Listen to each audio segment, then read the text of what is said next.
Pero pensaba, hermanos, ¿qué es la motivación de estar pasando tanto tiempo juntos? ¿Qué es la motivación? ¿Qué es el interés de la iglesia cuando viene aquí a este lugar? Pues hemos nosotros, los pastores, los que dirigen la iglesia y el sistema o la organización de la iglesia, siempre tener preparadas cosas, a veces físicas y ciertamente todo siempre basadas en espiritualmente.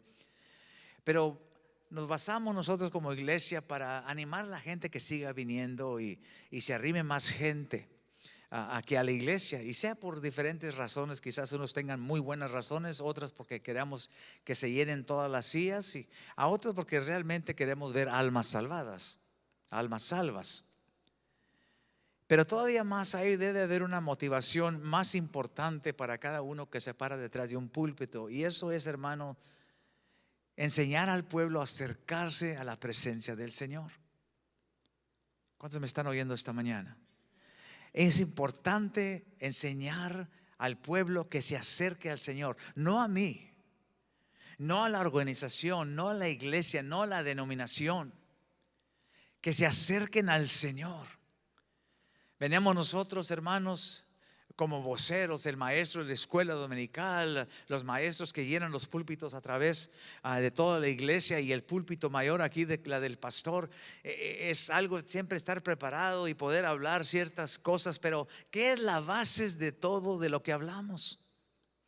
Y la base es, hermano, el enfoque debe ser siempre enseñar al pueblo, motivar al pueblo, que usted personalmente, como familia extendida, como iglesia, pero mayormente personalmente, acercarnos al Señor y saber cómo acercarnos en presencia de Él, para que Él pueda hacer su obra, que nosotros, ni el pastor, ni la iglesia, ni la organización, ni ningún sistema eclesial, ninguna teoría, ni algún estudio, ni alguna cosa pueda hacer. Solamente el Señor puede restaurar y puede cumplir con el corazón de aquellos que están en presencia de Él. Ahorita que pasamos en este púlpito, puedo hacerles una pregunta y no quiero que me contesten, pero los que estuvimos aquí en este altar, y nos voy a poner en examen personal, ¿cuántos batallamos realmente estar en presencia del Señor? Piense de eso. Es un reto, yo sé, y no es muy popular examinar la iglesia de esa manera o hacer la persona que piense entre sí mismo, pero es importante para Dios. Y es importante y debe ser importante para mí como pastor, porque se va a llegar un día que el Señor me diga: ¿les enseñaste a seguirte a ti, a seguir la iglesia, a seguir qué? ¿O los enseñaste a buscarme a mí? Y yo quiero estar seguro, hermanos, y todos estos años que yo he servido al Señor, siempre ha sido mi enfoque de enseñarles a ustedes que la solución no está en este púlpito, la solución no está en la organización, la solución no está en las asambleas de Dios, ni en cualquier otro círculo de fe que hay aquí alrededor de esta tierra. La solución está en Jesús. Amén. Dígame en la iglesia. Amén. Está en Jesús. Entonces, cada en cuando nos pasamos todo el año y los meses predicando bastantes temas, y que aplican a la vida, obviamente, y nos ayudan, nos traen refrigerio, nos ayudan a movilizarnos como familia en Cristo. Pero allí nos llega un momento, a veces como ahora. Esta semana quiero usar la palabra luché, pero no es luché. Sentí una motivación muy dentro de mí, que aún lo que iba a compartir esta mañana no era lo que el Señor quería. Aún ahorita lo que te estoy hablando no es ni parte de lo que tengo escrito delante de mí, pero porque el Señor me está motivando en una manera, hermanos, y amonestando mi corazón, moviéndome, redarguyendo, si la palabra es correcta, en ese pensamiento. ¿Qué es lo que estoy haciendo? ¿Qué es lo que estamos nosotros como iglesia, usted como padre y sus hijos, qué estamos haciendo para acercar a los hijos, la iglesia, a las plantas de Jesús? Dije esta mañana cuando abrí ese servicio, dije: siempre aprendemos de la palabra y tristemente a veces poco la practicamos. Hablamos de orar en la casa, Hablamos de la oración, que es importante, pero en la casa nunca oramos con nuestros hijos. Hablamos de tener fe en nuestro hogar y animar nuestra casa o tener nuestra casa bajo la sombra del Señor, pero la familia no se une físicamente a practicar una vida en Cristo. Si pregunto, hermanos, ¿cuándo fue la última vez que usted unió a sus hijos en la sala y digan, vengan todos para acá? Sí, vamos a pasar un tiempo de oración la familia. Yo sé que es un desafío, es un reto, es algo que a veces nos hace sentir inconfortable porque nos abre una verdad que nos dice, hey, no le he hecho. Entonces vemos, hermanos, que dejamos ventanas abiertas por esos medios que Dios nos manda, que tengamos un hogar santo, santificado aquí, en ese hogar que se represente el Señor Jesucristo, que ahí se practique lo que es vivir para Cristo, comenzando ahí en nuestro propio Jerusalén, en nuestra propia familia, enseñarles a nuestros hijos a orar. ¿Qué es lo que estamos haciendo? ¿Qué es nuestra motivación? ¿Querer llenar la iglesia, tener miles de gentes, crecer, hacer un edificio aún más grande, tener un nombre, sobrenombre como pastor reverente y reconocido a través del mundo? No.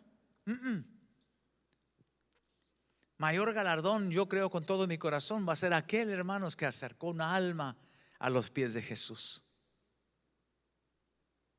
¿Cuántos batallamos, hermanos,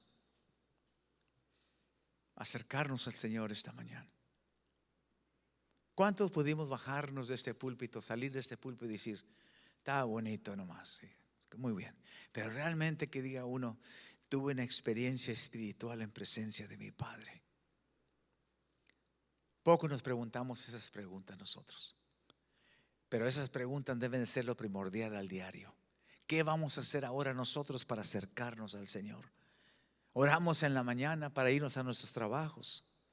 ¿Y qué tan cerca nuestros pasos nos llevan caminando con Jesús? Oramos para dormir la tarde. ¿Cuánto tiempo pasamos en agradecerle la presencia del Señor mientras caminamos todas esas horas que nos dio en el día? Tantas cosas. Tenía pensado esta mañana recordarles de un sermón que prediqué hace algunos 10 años, no sé cuántos años hace ya.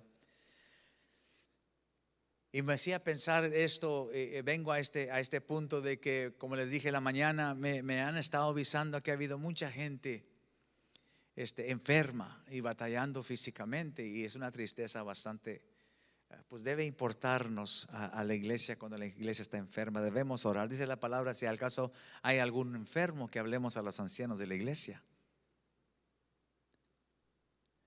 Y todo esto me vengo a decir, hermanos, si la iglesia nomás supiésemos que todo lo que necesitamos es un toque del Señor. Un toque del Señor. Les he predicado mucho de esto. Déjenme darle una escritura solamente esta mañana y luego les voy a dar 3 principios, quizás 4 en breve nomás. Lo que hace, hermanos, y cómo es que nosotros podemos recibir ese toque del Señor. Daniel 8:18 dice así: mientras él hablaba conmigo, caí dormido, dijo Daniel, en tierra sobre mi rostro. Y esta palabra va a salir mucho en los versos que voy a leer. Y él me tocó. Diga conmigo, él me tocó. Mateo 8:23 dice: he aquí vino un leproso y se postró ante él diciendo, Señor, si quieres puedes limpiarme. Verso 3 dice: y extendió la mano y ¿qué? Y le tocó. Diga conmigo, y le tocó. En Mateo 8:14 y verso 15, vino Jesús a casa de Pedro y vio la suegra de este postrada en cama con fiebre y tocó. Muchos pasajes aquí en la escritura, hermanos, si usted la lee, se va a dar cuenta que cuando Dios toca a una persona, las cosas cambian. Nadie permanece igual cuando Cristo te toca. Cualquier necesidad, cualquier circunstancia y situación en cual tú te encuentres, cuando el Señor viene a intervenir en esa situación, nada puede, hermano, tiene la fortaleza de permanecer igual, sino que se rinde en obediencia al poder de Dios. Les dije esta mañana que estamos viviendo en un mundo bastante interesante ahorita, y tristemente vemos que la moralidad del hombre y los pecados y el odio, el coraje y la violencia, todo se está extendiendo rápidamente. Y nosotros como iglesia estamos viendo y nos asombramos porque, ay, qué tremendo, viste lo que pasó en la televisión, viste lo que pasó en la noticia, viste tantas cosas que están pasando y ay, ay, ay, ay, ay. Y la iglesia se pasan ay, ay, ay y ay, ay, ay.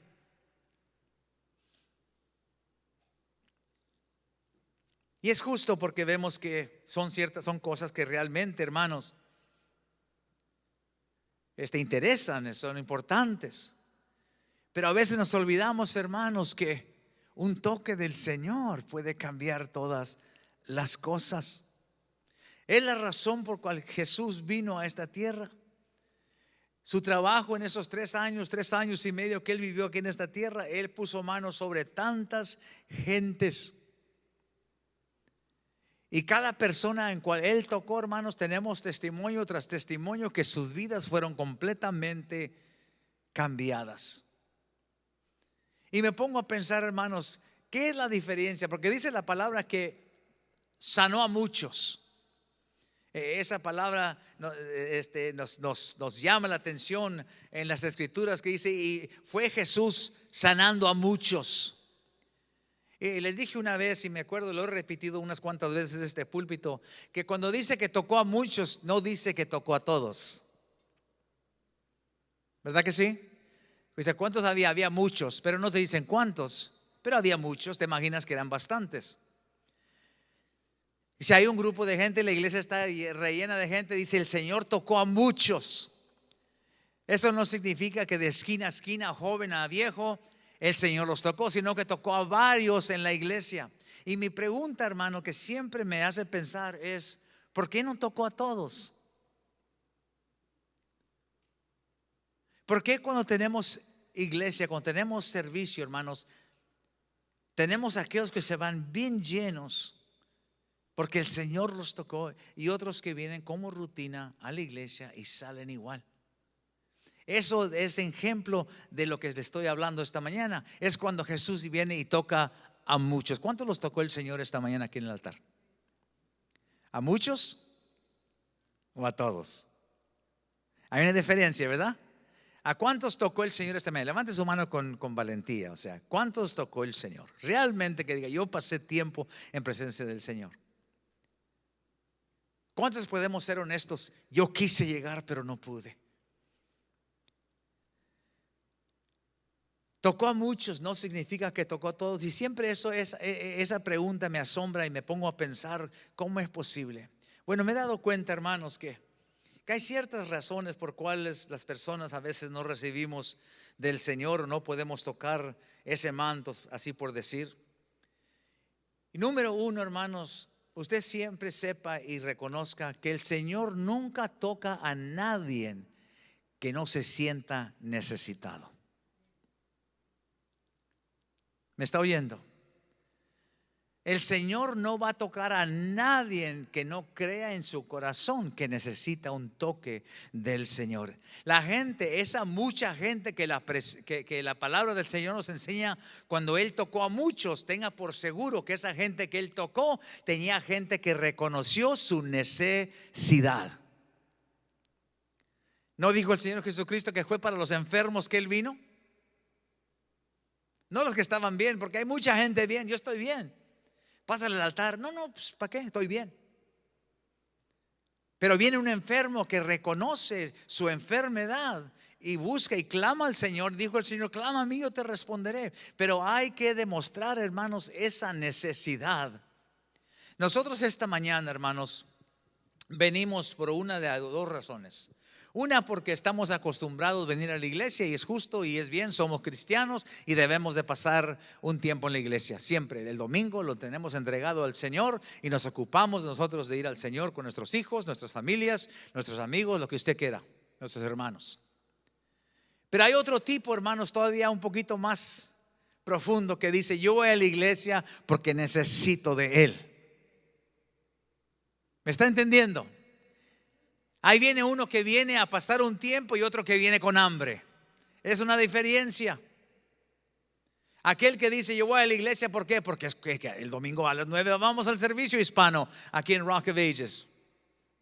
Oh, ok, pues vamos. Ya van y pasan buen tiempo, cumplen con su necesidad religiosa, por decir, y salen igual. Pero hay aquellos que se levantan y dicen: ¿a dónde voy? Voy a encontrarme con Jesús porque tengo necesidad de Él.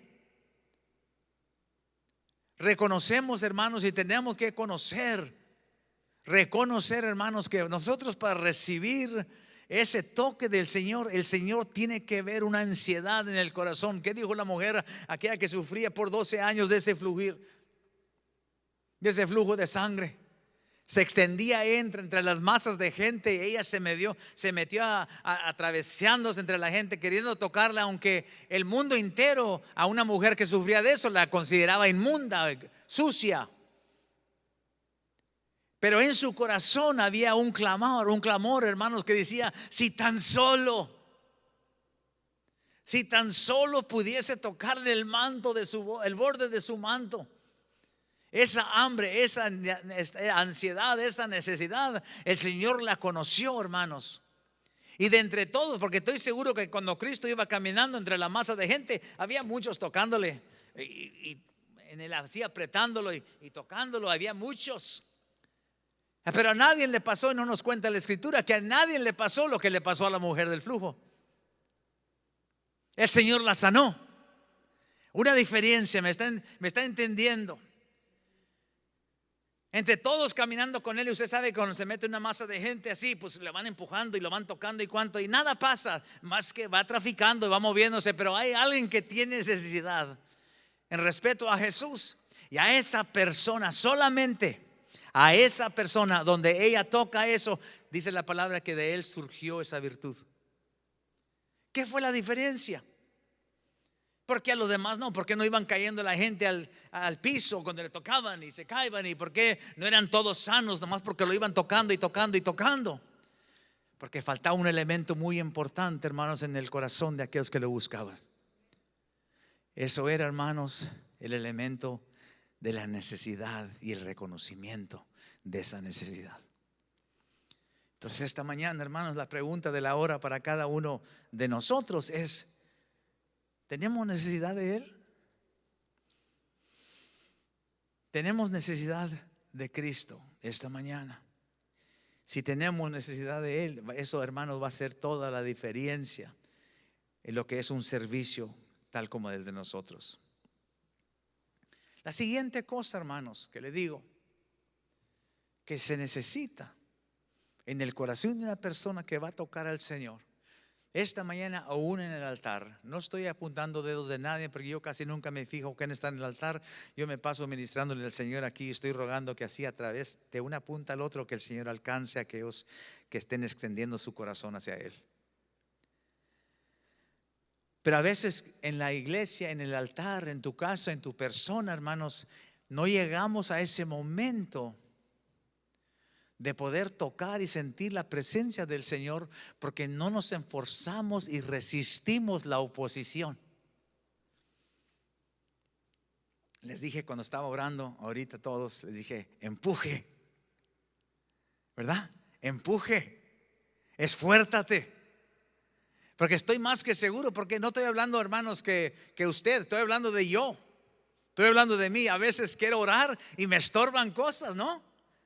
¿Cuántos me conocen? ¿Cuántos saben lo que estamos hablando? A veces estás orando y estás pensando del trabajo. Estás orando y estás pensando de un problema que tuviste. Quieres orar: Señor, te alabo, Señor Santo. Ay, pero no cerré la puerta. Hey, Señor, te estoy buscando en este momento. Ay, ahí viene el bill de la luz. Y viene ese torbellino de nubes oscuras que vienen a ocluir, vienen a cegar, vienen a empujarte hacia atrás. Ya cuando te vas acercando casi al Señor, te empuja esa fuerza y te avienta para atrás. Y muchas veces, hermanos, muchas veces, porque lo he experimentado aún en mi propia vida, soy honesto con ustedes, te cansas de luchar. Y sabes que traigo mucho en la cabeza, ya no puedo ni orar. Te levantas y a tu camino otro día será más fácil. Pero usted sabe, hermanos, que el diablo tampoco duerme. Diga la iglesia amén. El diablo tampoco duerme. Y sabe que si eres una persona, sabe que somos una persona que no nos gusta el conflicto, siempre se va a presentar con algo, con el propósito de mantenerte a distancia, de tener una experiencia espiritual y real con Jesús. ¿Qué le dijo el Señor a Josué? Esfuérzate y ser valiente. Y para la oración, hermanos, por eso mucha gente no ora. Por eso vemos que el arte de la oración en la iglesia se ha perdido a través de muchos años. Ha habido iglesias, hermanos, que tenemos historia y tenemos testimonio donde la iglesia ha encendido un fuego. Cuando comenzó la iglesia, no a juntarse a predicar jamás. El pastor nunca predicó. La iglesia empezó solamente a unirse para orar. Y en el medio de un momento de esa oración, un servicio de oración, encendió un fuego espiritual y la iglesia se expandió y explotó. Y el Señor se movió en gran manera que hubo tantos y miles de salvos. Pero el pastor nunca predicó. La iglesia estaba abierta el miércoles y el domingo, los días que ellos tenían servicio, pero la gente no venía a escuchar a un hombre predicarles, sino que venía a la iglesia a postrarse delante de Dios, a buscar de Él. Y se pasó un momento, hermanos, serían meses, serían semanas, no recuerdo. Pero en un momento, en medio de esos tiempos de oración, hubo un quebrantamiento, hermanos, donde se movió así una experiencia del aposento alto. El Espíritu Santo cayó en gran gloria y el movimiento del Espíritu se movió y la iglesia explotó. Y hubo gente que llegaba por miles a la iglesia a llenar ese lugar. Pero ¿sería por la predicación de un hombre? Fue porque la iglesia luchó de rodillas delante del Señor. Se ha perdido mucho de eso, hermanos, porque sabemos que somos gente de muchas tareas en la vida. La vida nos ocupa. Pero esa lucha siempre va a estar, hermanos, y si no nos enseñamos a luchar, ¿qué dijo el apóstol Pablo en 2 de Timoteo 4:7? He peleado la buena batalla, he acabado la carrera, he guardado la fe. Por lo demás dice, me está guardada la corona de justicia, la cual el Señor, mi juez, me dará. Y no tan solo a mí, no tan solamente a mí, sino a todos aquellos que aman su venida. Todos aquellos que luchan la buena batalla. En este altar le voy a decir, y no tan solamente en este altar, pero en cualquier altar que haya al cruzar la tierra, donde hay iglesias ahorita, va a haber gente, hermanos, que tienen esa oportunidad como nosotros de acercarnos y meternos en presencia del Señor, reconociendo la necesidad que tenemos, venimos esforzándonos, pero llega la lucha, llega el pensamiento, llega la preocupación, llega cualquier cosa y no queremos pelear. Mejor nos quedamos allí, hacemos excusas en nuestros corazones y decir, bueno, si Dios quiere tocarme va a tener que alcanzarme acá, porque yo no me voy a atrever a meterme a ese problema, a luchar para poder llegar a su presencia.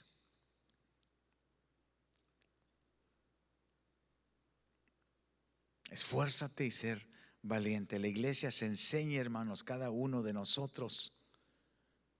Seamos como aquel ciego que dice la palabra que estaba a la orilla del camino, que cuando oyó que Jesús de Nazaret iba pasando, le gritó, Jesús, hijo de David, ten misericordia de mí. ¿Y qué le decía a la gente? ¿Qué le decía la lucha? Esa lucha de la cual estoy hablando. ¿Qué le decían esas voces? Cállate, no molestes a Jesús. Eres un ciego, ¿qué estás gritándole tú? No estorbes, Él va pasando, Él tiene su agenda, no te metas con Él. ¿Y qué hizo ese ciego, hermanos? Puede haber dicho, es cierto, Estoy ciego, no puedo ni pelear con esas gentes, ni encontrar a Jesús yo solo, y cómo me voy. Y vio tantos obstáculos que mejor él se hubiera rechazado hacia atrás y retrocedido y sentado y dice, bueno, ya se pasó. Pero no dice la palabra eso. Dice aún que aún gritaba más fuerte. Amén. Amén. Él gritó más fuerte, Jesús. Yo pienso en mi corazón de él, pensando, estos hombres no te necesitan, ellos ven. Estos hombres no te necesitan, ellos andan caminando libremente, trabajando y haciendo por sus vidas. Ellos no necesitan lo que yo necesito. Así es que Jesús, Jesús. Ellos no tienen el problema, ellos no tienen problema manteniendo sus familias. Yo estoy sentado aquí, estoy aquí dependiente de a quien me mueva, no puedo hacer nada. Tu necesidad no es la mía, pero la mía es grande. Jesús, Jesús, ten misericordia de mí. A veces con lo más pequeño, hermanos, nos detenemos de acercarnos a la presencia del Señor. Ese es el enfoque de este púlpito. Este debe ser el enfoque de cada púlpito que lleva el nombre de Jesús. Ayudarnos, enfocarnos, animarnos, amonestarnos, acercarnos al Señor. Y finalmente termino en estos 3-4 minutos. Siempre, nunca olvidar que Jesús, hermanos, siempre está dispuesto.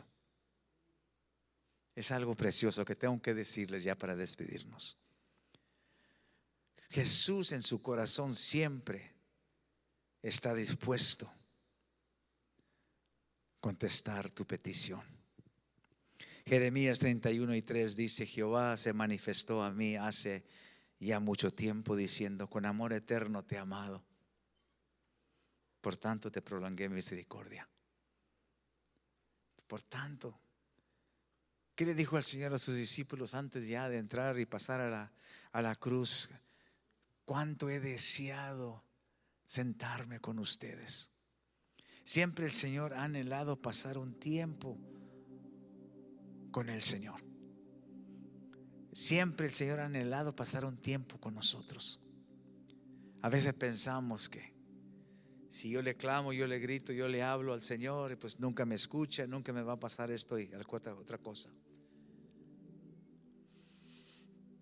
Pero quiero decirte esta mañana que siempre el momento que tú abres tu boca a hablarle a Él, Él está dispuesto a escucharte. Dice la palabra que al que a Él viene no lo rechaza. Me gusta mucho la foto que nos vemos aquí en nuestras mentes cuando leemos Mateo 23:37. Dice: Jerusalén, Jerusalén, que matas a los profetas y apedreas a los que te son enviados. ¿Cuántas veces quise juntar a tus hijos como la gallina junta sus polluelos? Yo me imagino al Señor sentado ahí viendo a ese pueblo llorando, tristemente pensando, toda esta gente pensaba que yo nomás fui a hacer ciertas cosas fuera de ellos. Pero si ellos supieran cuánto yo me metí a esta humanidad, a este círculo de sus vidas, porque yo quería estar con ellos. Me recuerdo, hermanos, esto, les voy a contar esto ya para terminar. Hace unos años fui a un viaje misionero a Zacatecas, y fuimos a la Ciudad de México, y fuimos a muchos lugares. Y fuimos a un lugar que se llama Tepic Nayarit. No sé quién conozca para allá, pero pues yo no conozco para allá. A nosotros nos llevaron un misionero. Y en ese lugarcito ahí, hermanos, es una comunidad grande. Pero donde fuimos a los callados, ahí las orillas. Estaba una iglesita y un pastor donde tenía él su gente, donde él predicaba. Y la ciudad ahí, hermanos, estaba muy perdida, y él lloraba mucho por la ciudad. Y nos pasamos de esa ciudad y fuimos, hermanos, para ¿cómo se llama? en México grande, le dicen realmente la cuna del diablo, que es alguien recuérdeme. No es la Ciudad de México, obviamente. Pero en ese lugar que fuimos, hermanos, vemos allí donde tienen la catedral católica allí grande y la gente ahí venga a pasar sus mandas de rodillas. Había sangre, hermanos, en las calles donde ven rodeados, pagando ciertas mandas a las imágenes que ellos adoran. Y el pastor que estaba allí tenía 23 años y se llamaba Julio.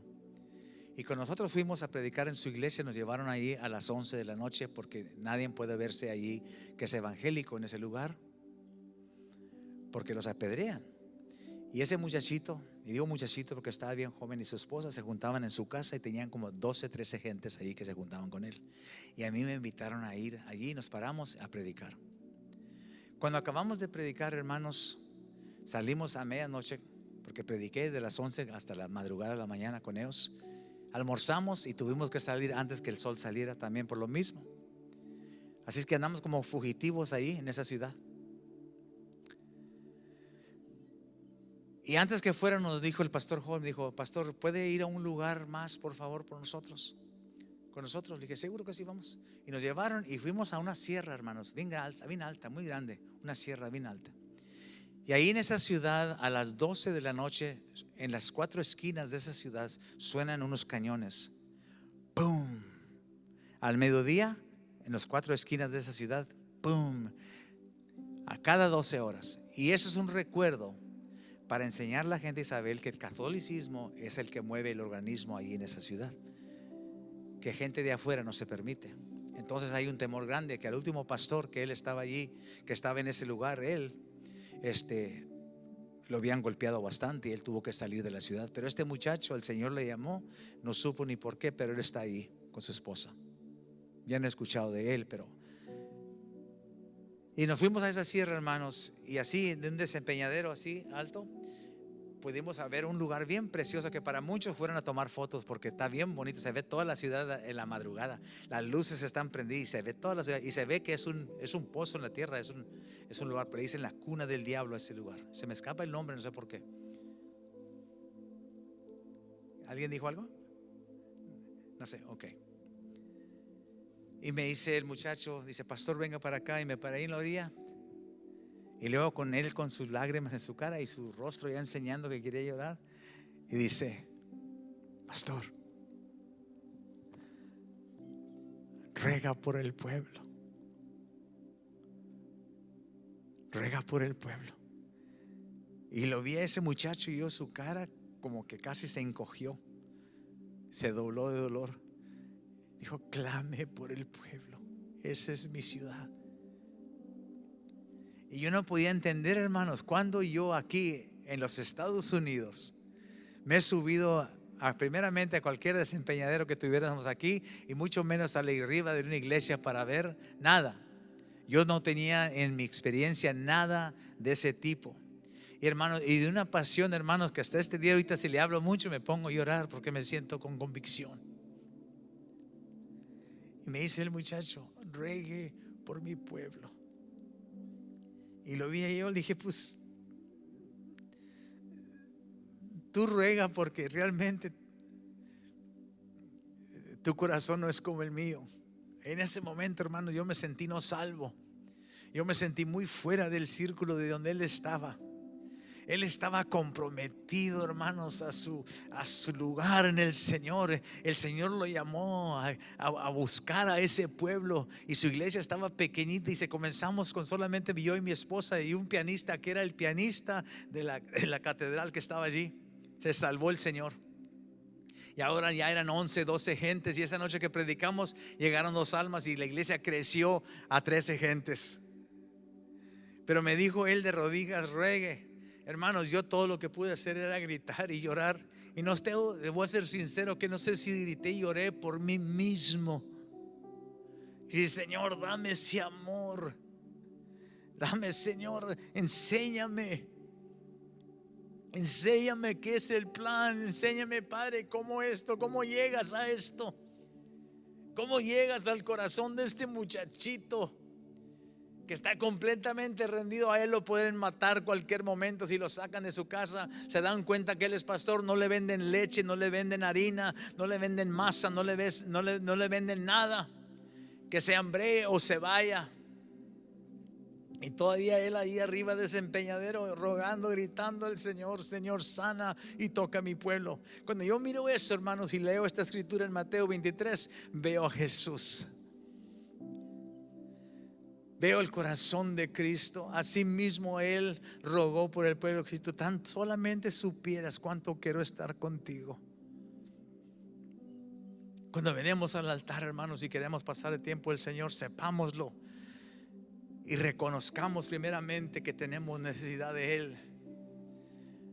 Hágase fuerte y firme en su corazón y venga la lucha. Luché para meterse en su presencia. Y últimamente le digo esta mañana: sépalo que cuando usted haga eso, el Señor está más que dispuesto a recibirte. Póngase de pie conmigo. El Señor está dispuesto a recibirte. El Señor está dispuesto a escuchar tu plegaria. El Señor está dispuesto a escuchar tu corazón. Pero tienes que esforzarte, tienes que saber que realmente tienes necesidad de Él. Sin Él nada podemos hacer. Amén. Sin Él nada podemos hacer. Vamos a orar esta mañana. Yo quiero que consideremos estas palabras esta mañana, así como palabras del Señor que te está diciendo a ti y a mí en mi corazón: acércate a mí. Haz esfuerzo, yo quiero estar contigo.